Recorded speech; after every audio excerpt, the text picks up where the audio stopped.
नमस्कार। राष्ट्र टीवी देख रहे हैं आप और मैं हूं आपके साथ अक्षय ठाकुर और मेरे साथ मौजूद हैं वरिष्ठ संवाददाता तुकाराम मराठे। और आज हम जिस विषय पर चर्चा करने जा रहे हैं वो बेहद महत्वपूर्ण है। दरअसल ये छात्रों के भविष्य के साथ जुड़ा हुआ एक मुद्दा है। मुद्दा गोवा यूनिवर्सिटी पेपर लीक मामले से जुड़ा हुआ है, जिसमें प्रोफेसर साहब को निलंबित तो किया गया था, जांच भी बैठाई गई थी और आज मुख्यमंत्री डॉक्टर प्रमोद सावंत ने पेपर लीक मामले की पुष्टि कर दी है। साथ ही उन्होंने कहा कि शिक्षा सचिव को ये रिपोर्ट भेज दी गई है, जो भी दोषी होगा उसे बख्शा नहीं जाएगा, कड़ी से कड़ी कार्रवाई की जाएगी। लेकिन सवाल इस बात को लेकर है कि परीक्षा तो हो चुकी थी, अब आगे क्या होगा? दोबारा इस तरह की घटनाएं भविष्य में ना हो, इसको लेकर कितनी मुस्तैदी दिखाने की जरूरत है, आज हम इसी पर चर्चा करेंगे। सबसे पहले मैं तुका आपसे ये जानना चाह रहा हूँ कि ये जो पूरा घटनाक्रम अपने आप में गोवा के एजुकेशन सिस्टम पर एक दाग है, क्योंकि इससे पहले ऐसा कभी हुआ नहीं। कि क्या था पूरा मामला, एक बार अगर हमारे दर्शकों को बताएं। ये मामला इस प्रकार से है कि एक छात्र जो यूनिवर्सिटी में पढ़ रही थी, उसको कोई प्रोफेसर के साथ दोस्ती बढ़ा लेती है, दोनों एक दोस्त हो जाते हैं। तो बाद में जब एग्जाम्स आते हैं तो कहीं ना कहीं उस छात्र को अपने मार्क्स बढ़ा लेते हैं और उसको डिफिकल्ट है, पेपर होते हैं बहुत डिफिकल्ट है, पढ़ाई करने के लिए भी उसको कभी कभी लोग चाहते नहीं कि साल भर पढ़ाई करे मार्क्स में, तो कभी उनको इजी वे ढूंढ लेते हैं। तो इस इजी वे के चक्कर में उन लोगों ने प्रोफेसर से दोस्ती बढ़ा ली और उसके बाद में जब दोस्ती बढ़ जाती है तो बातों बात में उन लोगों ने कह दिया कि पेपर चाहिए, मुझे पास होना है, क्योंकि बहुत कम मार्क्स मिल रहे हैं, समझ नहीं आ रहा है सब कुछ। तो उसके चक्कर में प्रोफेसर की मदद करने के लिए वो दूसरे प्रोफेसर के कैबिन में जाता है, जिस प्रोफेसर का पेपर वहाँ पे चेक करके रखा होता है क्योंकि एग्जाम आने वाले हैं। तो वो पेपर ले लेता है, वो पेपर ले के उसका जेरो कॉपी बना के उस लड़की को दे देता है। जैसे जो प्रोफेसर के साथ वो कॉपीज ले ले, जो प्रोफेसर की कॉपीज उनसे जेरोक्स मार के, एक्चुअली क्या होता है कि सब लोगों का अपना अपना कैबिन होता है यूनिवर्सिटी में, हर एक शिक्षक का। तो वो लोग अपने कैबिन को लॉक मार, जब बाहर निकलना है तो चाबी डाल के निकल जाते हैं। तो इस प्रोफेसर ने जो स्कैम में अटका है, उसने उस दोनों प्रोफेसर की लॉक की डुप्लीकेट चाबी बनाई। जब वो निकल गए तब जाके उन्होंने वो खोला, पेपर्स बाहर निकाले और उस लड़की को दिया। ये भी सुनाई दे रहा है कि सिर्फ पेपर उन्हें दिया भी नहीं, जब एग्जाम में आंसर शीट लिखना होता है, आंसर चल रहे थे, एग्जाम चल रहे थे, जब जब ये एज अ वहाँ पे ये प्रोफेसर जो होते हैं वहाँ पे चेक करने के लिए, एग्जाम लिखने के लिए सुपरवाइजर जो होते, वो इसको मिली थी और वो उसके साथ बैठ के उसके पेपर सॉल्व करने के लिए भी उसने मदद की। ये भी रिपोर्ट में आ रहा है। यानी जो रिपोर्ट अब तक सामने आई है, इस बात की पुष्टि तो आज मुख्यमंत्री साहब ने कर दी कि हाँ, पेपर लीक की घटना तो हुई है, जांच भी हुई है, रिपोर्ट भी सौंपी गई है और मुख्यमंत्री कह रहे हैं कि जो भी दोषी होगा उसके खिलाफ हम सख्त एक्शन भी करेंगे। ये तमाम बातें अपनी जगह है, लेकिन सवाल इस बात को लेकर है कि यूनिवर्सिटी में इतनी नियत परीक्षा का आयोजन किया जाता है, अगर ये कहा जा रहा है कि भाई वो छात्र थी, उसको मदद पहुंचाने के मकसद से ये सब हुआ, प्रोफेसर का उससे कोई करेक्शन था, लव ट्रायंगल जो भी आप बता रहे हैं कि जो भी रिलेशन रहे होंगे, लेकिन सवाल तो उन बच्चों का भी है ना, जो पूरे साल मेहनत के साथ पढ़ाई करते हैं और जब एग्जाम की बारी आती है, क्योंकि हाल में देश के तमाम स्टेट्स में इस तरह की घटनाएं हुई हैं जिसने परीक्षा नीति पर सवाल खड़े किए।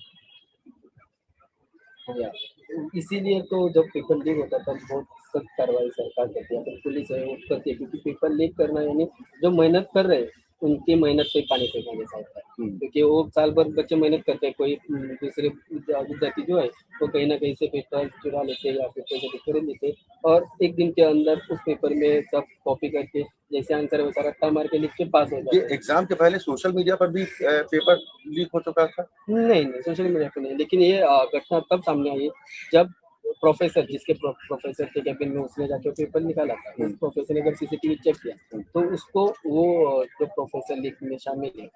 उसको उसके कैबिन में जाते हुए देखा उसने। तब जाके उसने वाइस चांसलर को बोल दिया कि मेरे कैबिन में ये so and so person entry किया था, उसके इरादे को सही नहीं थी। तब जाके ये घटना बाहर आने लगी और उस पर ये भी है कि जब यूनिवर्सिटी को उस प्रोफेसर ने कंप्लेन दे दी थी कि ये जो नाइट प्रोफेसर है वो अपने मेरे कैबिन में बिना परमिशन से एंट्री करता है, तो उसके ऊपर वाइस चांसलर ने कोई एक्शन नहीं लिया। तो ये भी एक देखने की बात है कि जब कोई प्रोफेसर अपने दूसरे प्रोफेसर के खिलाफ कंप्लेन दे रहा है कि बिना उसकी मर्जी से उसके कैबिन में कोई जा रहा है, कुछ कर रहा है और निकल रहा है, तो उसके वाइस चांसलर तभी की तभी एक्शन लेने की जरूरत थी। ये तो फिर सवाल उन पर भी उठेंगे जो आप कह रहे हैं कि भूमिका उनकी भी संदेह के दायरे में, क्या कहीं किसी तरह की मिलीभगत या फिर मामले को दबाने के लिए? एक्चुअली ये मामले के दबाने के लिए किसी ने किया, क्योंकि हमने देखा है बहुत ऐसी घटना हो रही है यूनिवर्सिटी में, जहाँ पे यूनिवर्सिटी पे क्वेश्चन मार्क आ रहा है, बहुत लोगों की उंगली उठ रही है। तो इन सारे क्वेश्चन से या फिर उंगली उठ रही, जो कंट्रोवर्सी क्रिएट हो रही है यूनिवर्सिटी के साथ, उससे बचने के लिए कहीं ना कहीं हर एक जो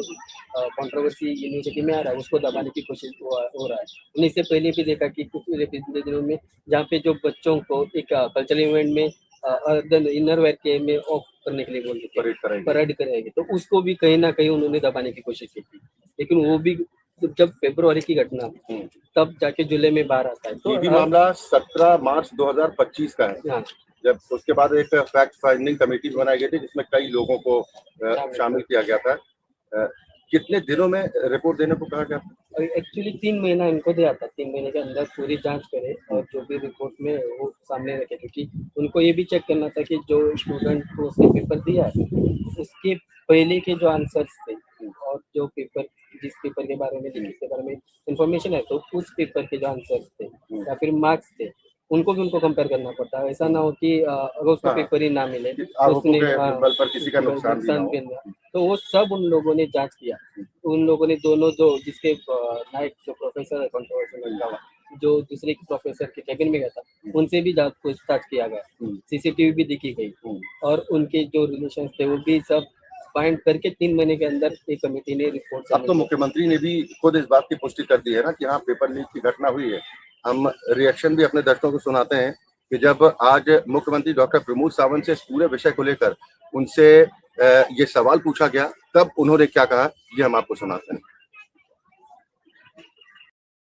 रिपोर्ट डेला रिपोर्ट सेक्रेटरी एडुकेशन धाडलावे जोडीला तुमकांनी रिपोर्ट डेला रिपोर्ट सेक्रेटरी एडुकेशन धाडलावे जोडीला तुमकांनी रिपोर्ट डेला रिपोर्ट सेक्रेटरी एडुकेशन धाडलावे जोडीला तुमकांनी रिपोर्ट डेला रिपोर्ट सेक्रेटरी एडुकेशन धाडलावे जोडीला तुमकांनी रिपोर्ट डेला रिपोर्ट सेक्रेटरी एडुकेशन धाडलावे जोडीला तुमकांनी रिपोर्ट डेला रिपोर्ट सेक्रेटरी एडुकेशन धाडलावे।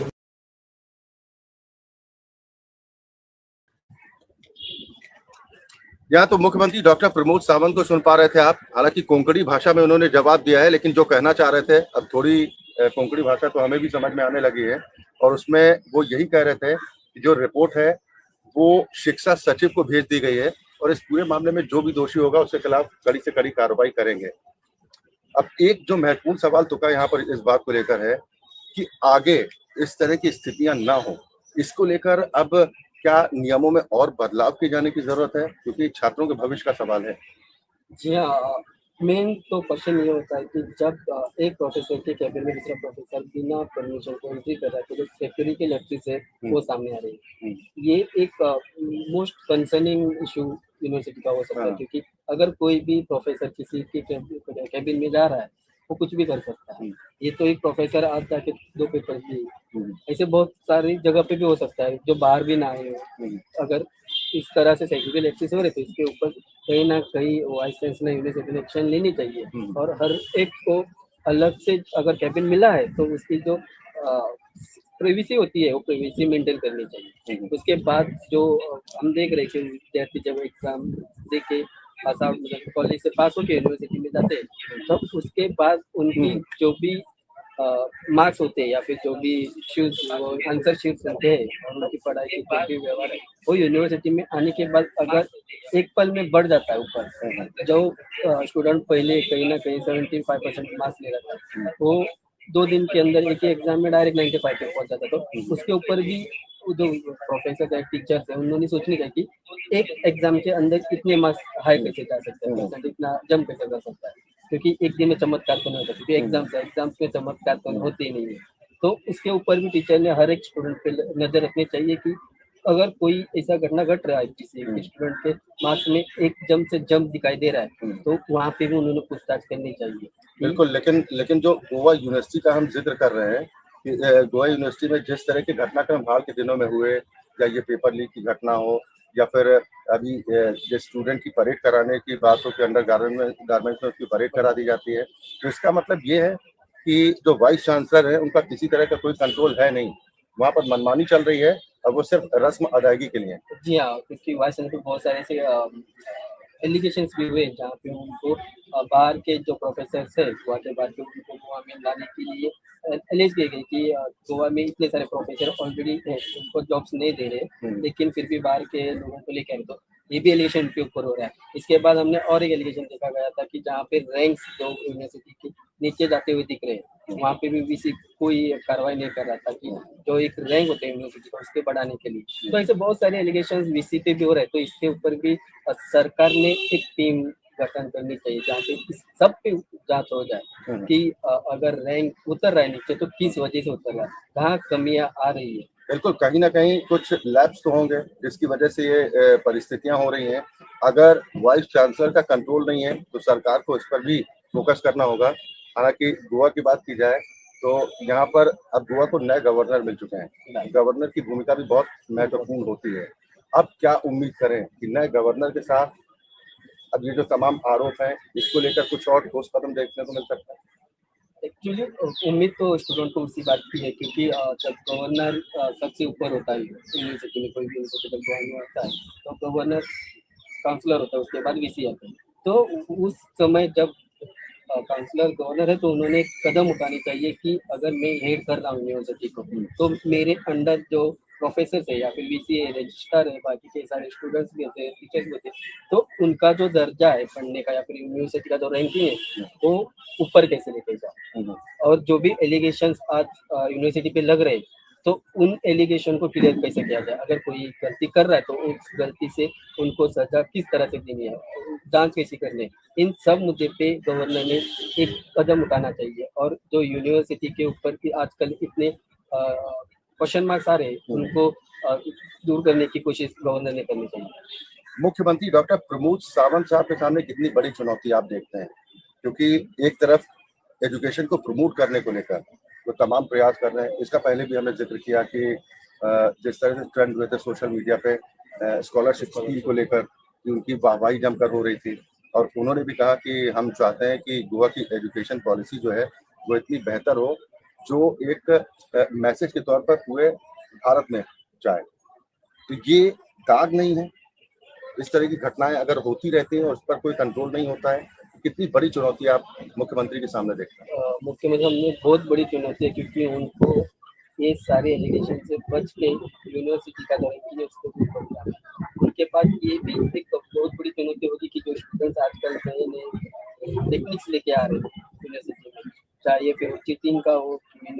पढ़ाई ना करने की हो, या फिर हम बोलते जैसे क्लास में अटेंडेंस देते हैं लेकिन पढ़ता कोई नहीं है, तो उसके ऊपर भी उनको बड़ी चुनौती खाना पूर्ति ना की जाए, मतलब जो भी जिम्मेदारी है अगर उसका ईमानदारी के साथ निर्वहन किया जाए तो उसका रिजल्ट आने वाले वक्त में देखने को मिल सकता है। अंतिम सवाल कि विधानसभा का सत्र भी शुरू होने जा रहा है और शिक्षा एक बड़ा मुद्दा होता है किसी भी स्टेट के लिए, किसी भी राष्ट्र के लिए, क्योंकि उस देश का भविष्य शिक्षा के आधार पर ही तय होता है कि देश तरक्की के रास्ते पर कितना आगे बढ़ सकता है।